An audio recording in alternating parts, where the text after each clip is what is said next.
means you can get our emailed newsletter, which goes out bi-weekly and tells about all that's coming up in our family. You can also stay for a cup of tea or coffee after the service. We'll be serving that in the kitchen, and we'd love to have you stay and ask any question that you want, or any suggestions, or just leave us a great time. So a couple of announcements. One is the first one we have is we have a welcome afternoon tea. Now, we normally do a welcome lunch for anyone who's new in the church, but this year we thought we'd push the boat out a little bit, and we're going to have an afternoon tea.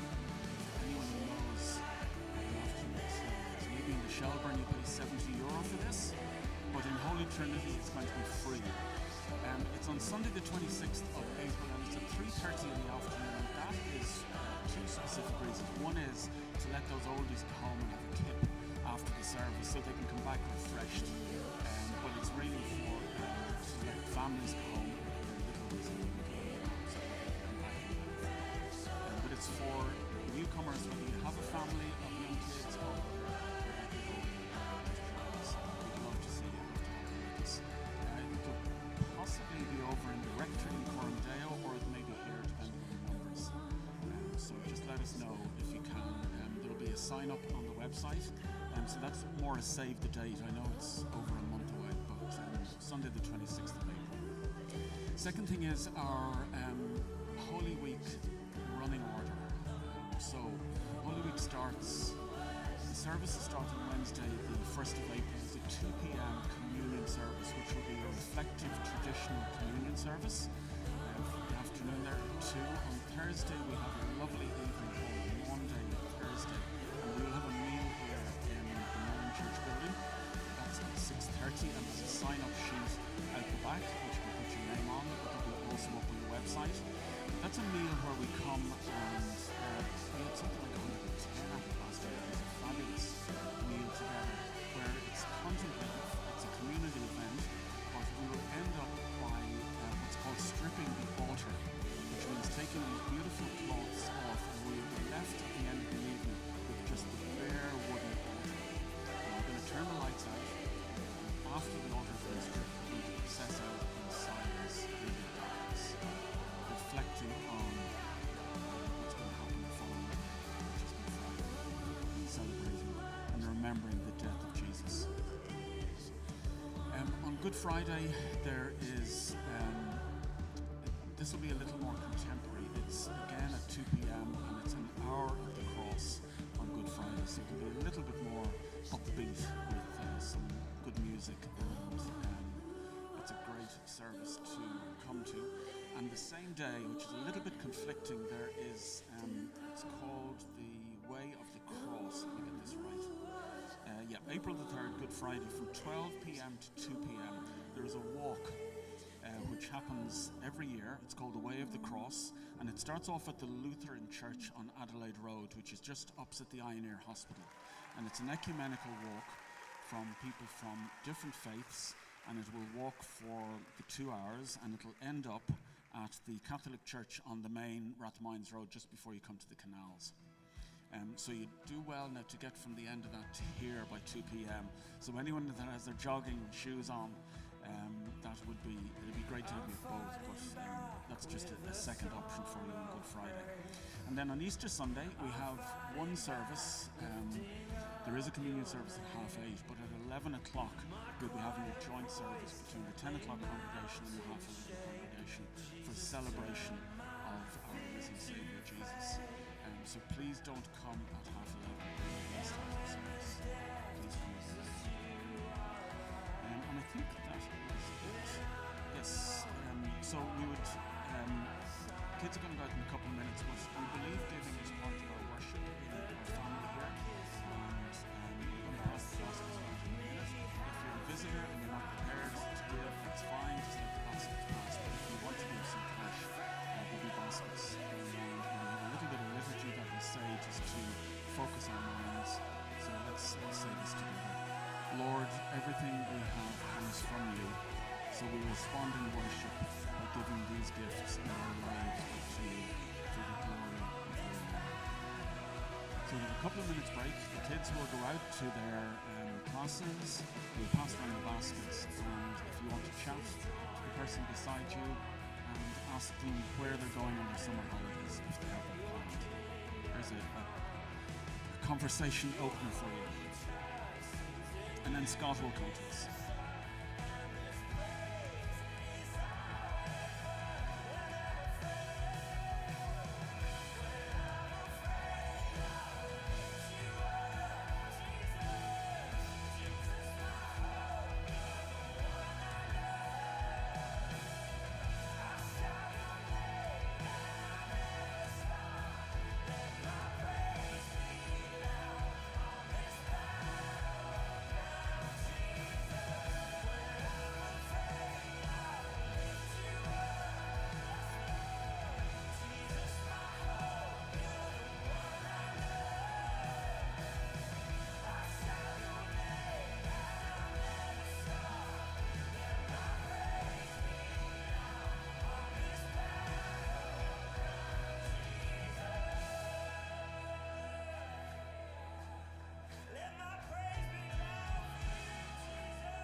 Okay, 1, 2, Damien. Yeah, I think we're on, am I? Am I on? Yeah.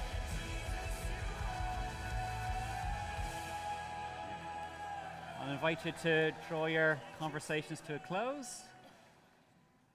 Oh, that was very quick. I'm loving this gap here, not really, but it's all good. Oh, thanks, Gordon. Yeah, you can fill it up there. So my name's Scott. For those who don't know me, I'm part of the teaching team here. And we're continuing our series, our Lenten series about the desert. And we're nearly there, like really two weeks left, isn't it? So we can get that chocolate ready again soon enough. And really, I suppose what I'm being asked to talk about today is this desert as a place to grow in humility. And in some ways, Lent has been a bit of a process of growing in humility. It's about letting go of things about ourselves, letting go of being so self-focused, which is sometimes hard when you're trying to give up something. You can feel the pain, but the idea is to allow that humility come, and I suppose allow that through that humility for really the purpose of to be humble. Really, what I would suggest is to be able to love well. It's very hard to love well, isn't it, when you're so focused on yourself? And I suppose this is what we'll be looking at, and I think it's an interesting one. Is it something that is advertised in self-help books? Is it sort of promoted enough? I think in the church is this desire for each one of us to grow in humility. If I asked, hands up who wants to grow in humility, I wonder would I get much of a response? Years ago I was talking to a friend of mine who became a Christian kind of late, like in her kind of 20s, and I asked her what was it that drew you to Jesus, drew you to Christianity?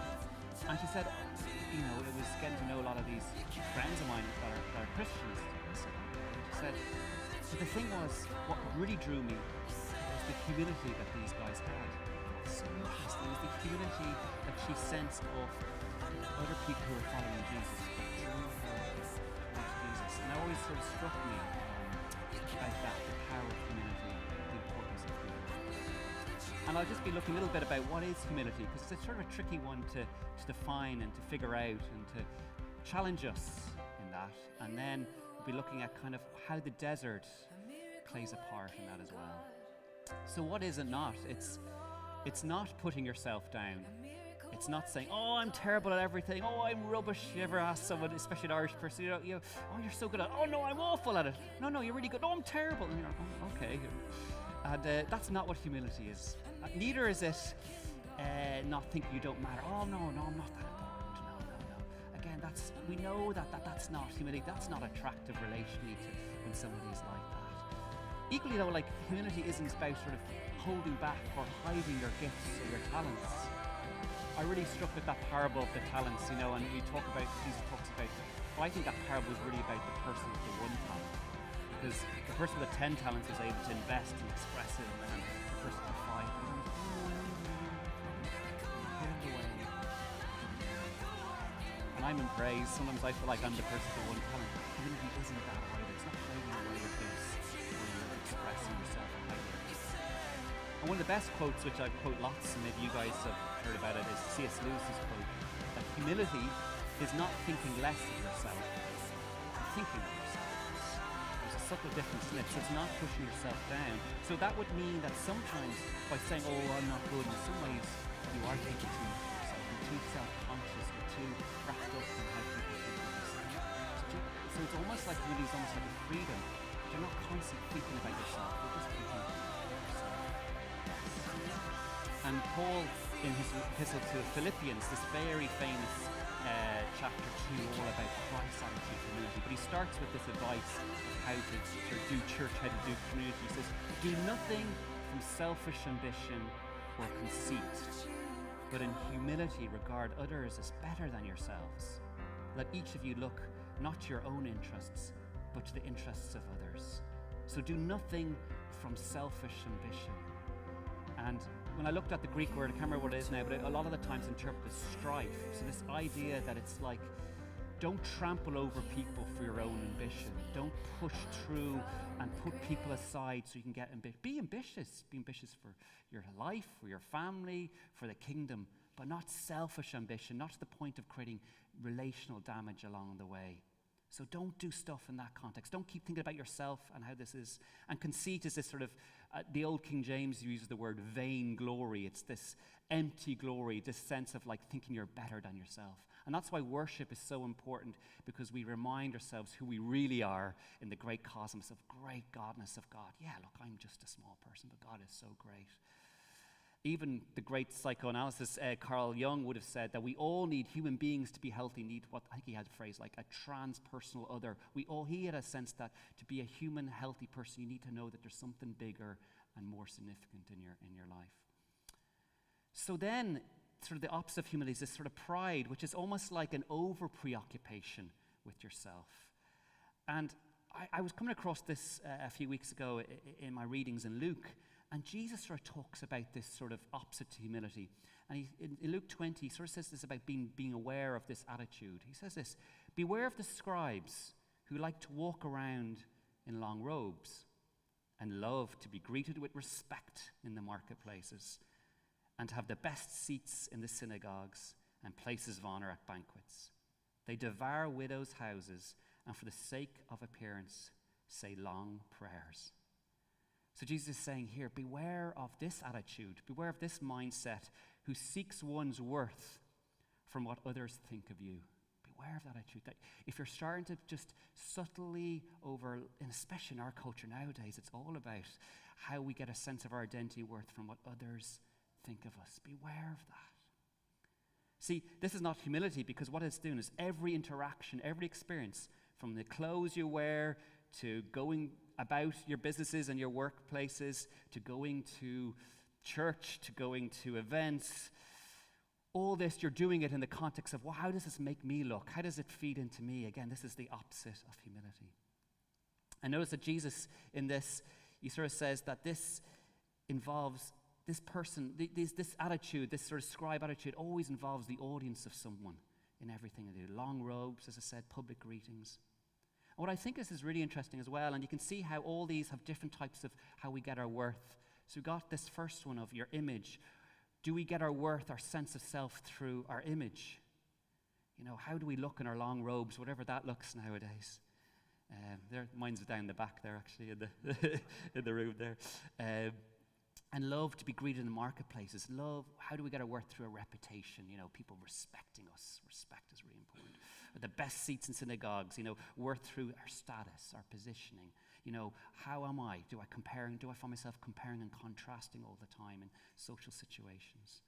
They devour widows' houses, worth through power. Widows in those days didn't have much power. So I could imagine maybe, I'm going to take advantage of this. I'm going to go to this home and eat all the widow's food, or I'm going to, whatever was going on there was taking advantage. Worth through power. I'm bigger and stronger and better. And for the sake of appearances, say long prayers. Worth through our own spirituality. And the other thing I noticed when I was reflecting this, it's almost like a progression from more superficial basic forms of pride into more subtler, but probably more deeper and more dangerous layers, from what I could really get more as a teenager, where I was much more, got my worth from my image and my great hair at the time, to that changing to now these more subtler ones. For the sake of appearances, say long prayers. And we often, maybe some of us seen that in religious circles, or that actually, that almost subtler, more powerful way of getting our sense of worth and pride through the context of our spirituality. And so, one thing to suggest before we figure out what this looks like in the deserts is 8 questions to ask yourselves, to diagnose yourself where you are with the humility and pride. I had 10, but I had to go easy on yourselves there.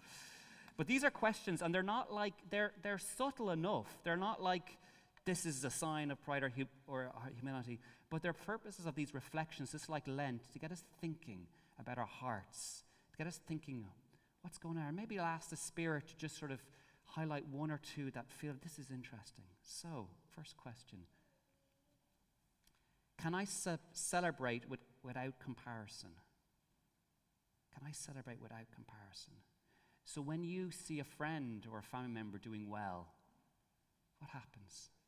Often says sometimes it's easier to be with someone and love someone in their difficulties. Sometimes it can be harder to be with them and rejoicing in their successes. How do you celebrate without comparison? Oh, that's great I wish I had that job. Oh, I wish I had that house, or I wish I had that family. Pride measures and humility rejoices. We know that in relationships, don't we? When we're with someone who rejoices with you, there's nothing better. Or when we feel we can't actually celebrate our victories and our successes because we feel it might put tension in the relationship because the person might be a bit insecure. How do I receive compliments and criticisms? The classic, as I said, Irish one. No, I'm rubbish, no good. What is that? What is that about? You see, pride kind of inflates, oh yes, I'm really good when you get a compliment, and collapses when you get a criticism. Or it grabs hold, and we read later in Philippians that Jesus, it says he didn't grasp hold of being equal to God, but sometimes we can grasp hold of that compliment, or we can grasp hold of that criticism and nurse it. Humility just says thanks, and holds whatever said lightly. Am I free to disappoint people? What's that one about? You see, can you say yes to someone if they want to help without resentment? Oh, I don't really want to help, but I better say help because it's really about my status and how people think of me. Or, no, I can't actually. I have to choose a different priority at the moment, so I'm going to say no, but I feel really guilty, so I actually won't say no. I'll say I'll think about it, or whatever. It's just messy. See, humility means my identity is not controlled by approval, and sometimes people-pleasing can be a form of pride. Can I give people real space? I see this a lot in my work, the capacity to listen, not just listen to reply or listen to give your point of view, but to listen. And an amazing, powerful listening, a humble listening is actually what you're doing. You're bringing forth, you're almost like a midwife for the person that's speaking. You're bringing forth what they really want to say, what their emotions are, how they're doing it. Where a person with pride is like, oh no, I don't have time for that. I want to give you my opinion. And you kind of push down or shut down or dominate the space. Can you give real space in that? How am I in asking for help? Are you good at asking for help when you need it? Or actually does pride say, oh, I should manage on my own? But humility can say, no, I need others. Jesus, thirsty, midday in the Middle East, said, I need water. Can I have a cup of water?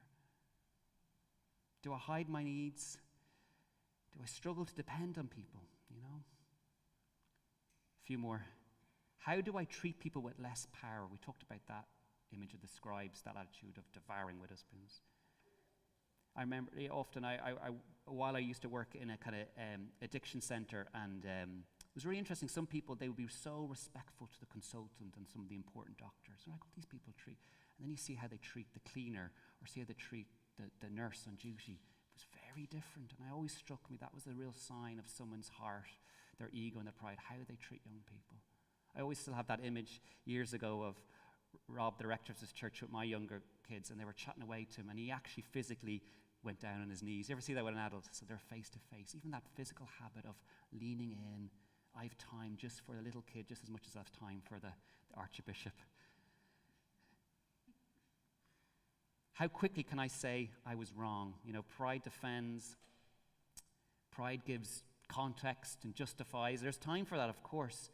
I remember this in a work I was doing with as a family therapist, a mum in her 70s and a son in his 40s, and lots of difficult stuff happened when they were younger, and fair play to their courage to meet with me to discuss past things that the son felt the mum didn't do or did do.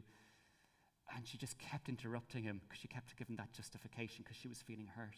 So through a bit of a process, we kind of educated her around the power of listening to give space, and through that she was able to just sort of let all that other insecurities go, and through that space of just letting her son speak his perspectives and not jumping in with that, and able to say, yeah, I was wrong in that, I missed that. Yes, there's lots of reasons for it. Great relational healing happened through that.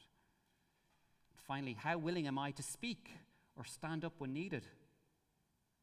Sometimes humility means using your voice, using your gifts, just like I said, the one talent.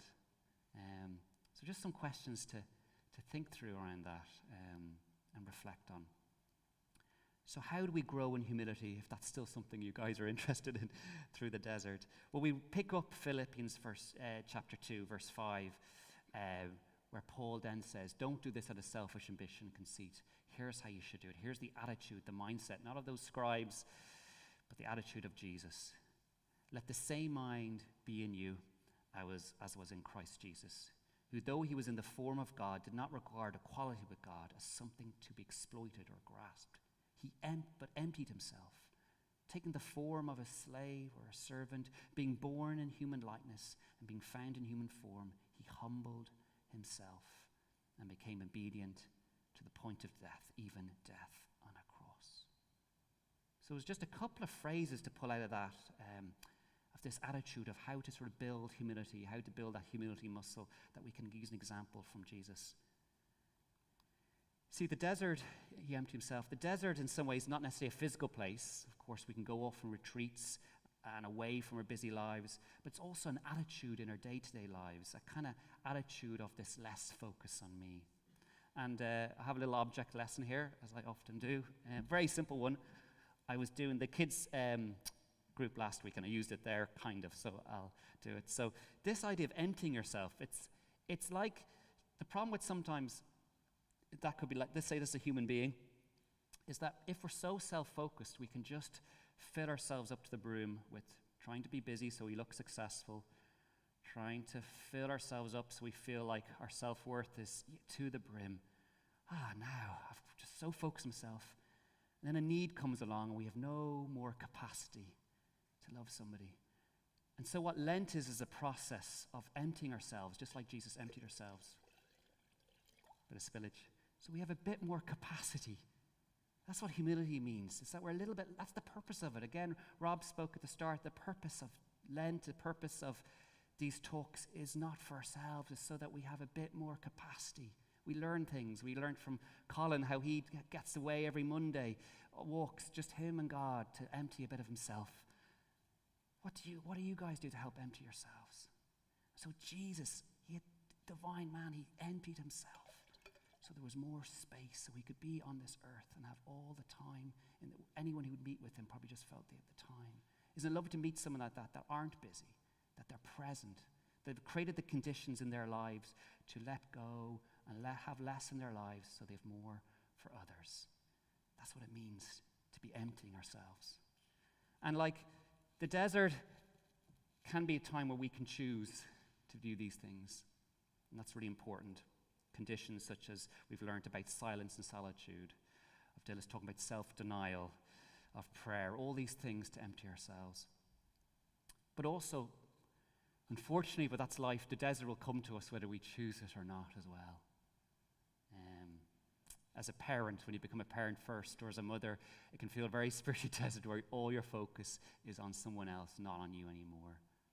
Or retirement, where you built up your career, your business, and that goes. It feels quite like a desert.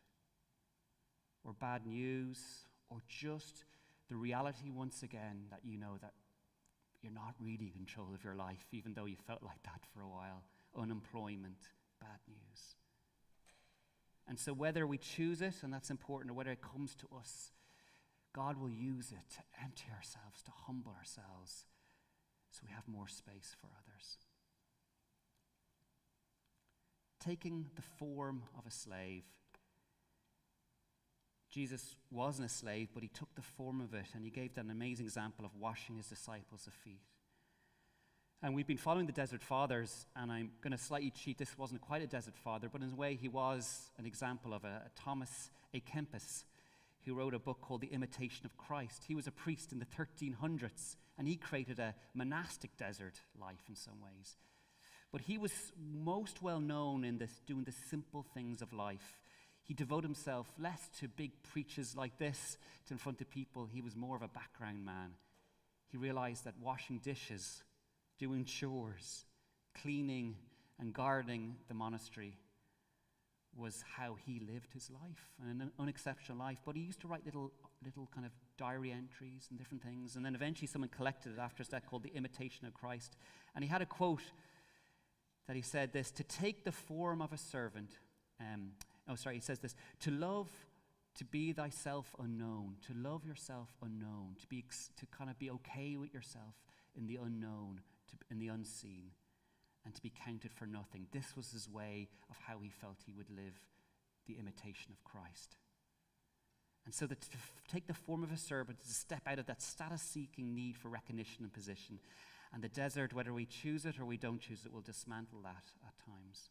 So humility grows when we become less dependent on our worth and being seen. And that's why it's really good to try to find a discipline or a habit or a ritual where you do something that no one else really sees, that you're not needing to fuel that need for yourself. So I chose public speaking. No, I'm joking.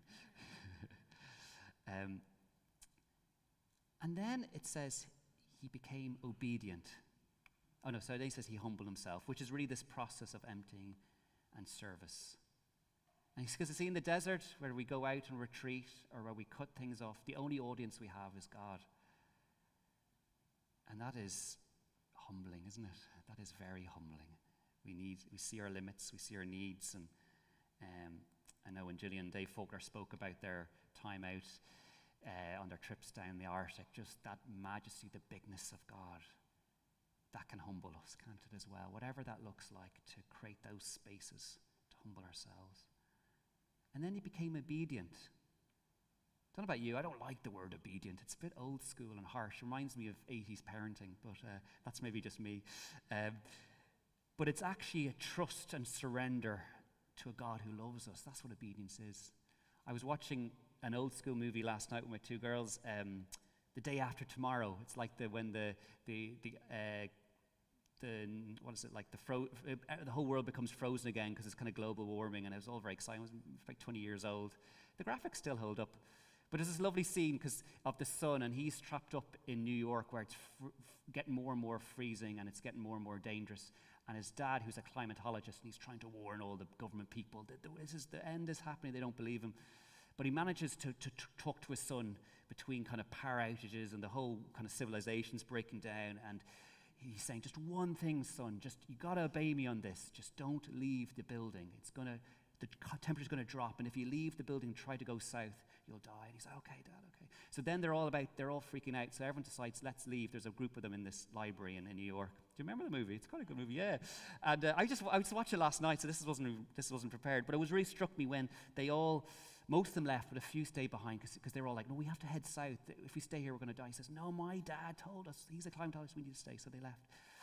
And it just reminded me, that's what God talks about obedience. Because what happens is, unfortunately, the people who didn't obey that advice died, and the people who stayed put, trusting that he trusted his dad, that his dad was right, even in the midst of a desert of snow, in the midst of not knowing, in the midst of how can this be the right course of action here, in the midst of desperation, in the midst of pain.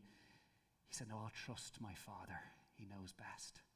And it really just reminded me as I watched it, that's obedience, isn't it? That's what it means to be humble to a God who knows us best. So often we fighting in our individual society to sort of say, no, I know best, but God knows best. Jesus trusted, even Jesus wrestled with this. Oh, I don't want to do this. I don't want to die on a cross and be separated from you, God, but not my will, yours be done. I trust you, I obey you. And so the desert takes away those voices that we depend on to tell us who we are. Am I good enough? And we seek it out. That's the pride. Am I successful enough?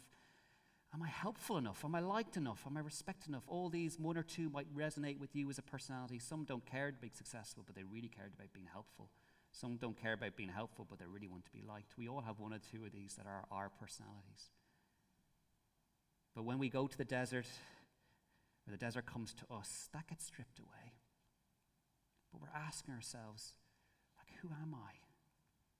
Am I successful enough? But when you're in the desert with God, in really tough times, the question changes. You no longer ask us who I am. You ask us, whose am I? And I God's. I belong to God. And that is a much better question to ask. And that is where humility grows. Pride asks, who am I? What I've made of myself. And humility learns to ask in the desert, whose am I? Who do I belong to? Because when we know who we belong to in Christ, as Paul repeats hundreds of times in letters, in Christ, it is no longer I who lives, but Christ who lives in me. The hope that I now live, I live in the Son of God who loved me and gave himself for me. I live by faith in understanding that. Because when we know who we are belong to, we no longer need to prove who we are. And I'll invite the band up, and I just want to read a poem called Who Am I? By a great man called Dietrich Bonhoeffer, who was a Lutheran minister, a pastor during World War II, and was arrested by the Nazi party just before the end of the war, well, a while before, during the war. And he wrote a poem called Who Am I? It was his desert. He was in a prison. And this poem is really him sort of reflecting on, who am I? And his conflictions. Am I this great holy man, or am I this man who doubts God in the desert, in the frozenness of this cell? And he says this, who am I? They often tell me I step out from my cell, calm and cheerful and poised, like a squire from his manor. Who am I? They often tell me I speak with my guards freely and friendly and clear, as though I were the one in charge. Who am I? They also tell me I bear days of calamity serenely, smiling and proud, like one accustomed to victory. But am I really what others say of me? Or am I only what I know of myself? Restless. This is him in prison. This is him writing this in prison. Yearning, sick, like a caged bird, struggling for life breath, as if I were being strangled, starving for colors, for flowers, for birdsong, thirsting for kind words, human closeness, shaken with rage at power, lust, and pettiness, insult, tossed about, waiting for great things to happen, helplessly fearing for friends so far away, too tired and empty to pray, too tired and empty to pray, to think, to work, weary and ready to just take my leave of it all. How do we feel? We often feel like that, don't we, in the desert? So who am I? Is it this one or the other that people say? Am I this one today and tomorrow another? Am I both at once? Before others as a hypocrite, and my own eyes as pitiful, whimpering weakling? Or is what remains of me like a defeated army fleeing in disarray from victory already won? Who am I? They mock me. These lonely questions of mine. But whoever I am, thou knowest me, O God. I am thine. I invite you to stand.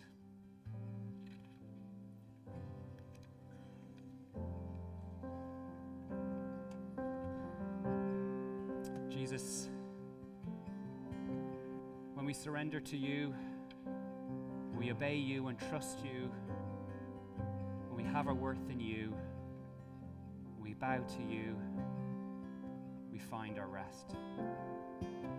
We're sorry for striving after other things, empty things that hold false promises. And today we choose again to say, you're the one we trust. You're the one that we belong to. Who am I? I don't really know. We're a mixture of everything, aren't we? We're contradictions, paradoxes, changing like the restless wind. But whose am I? That is our anchor for our soul. I am yours and you are mine.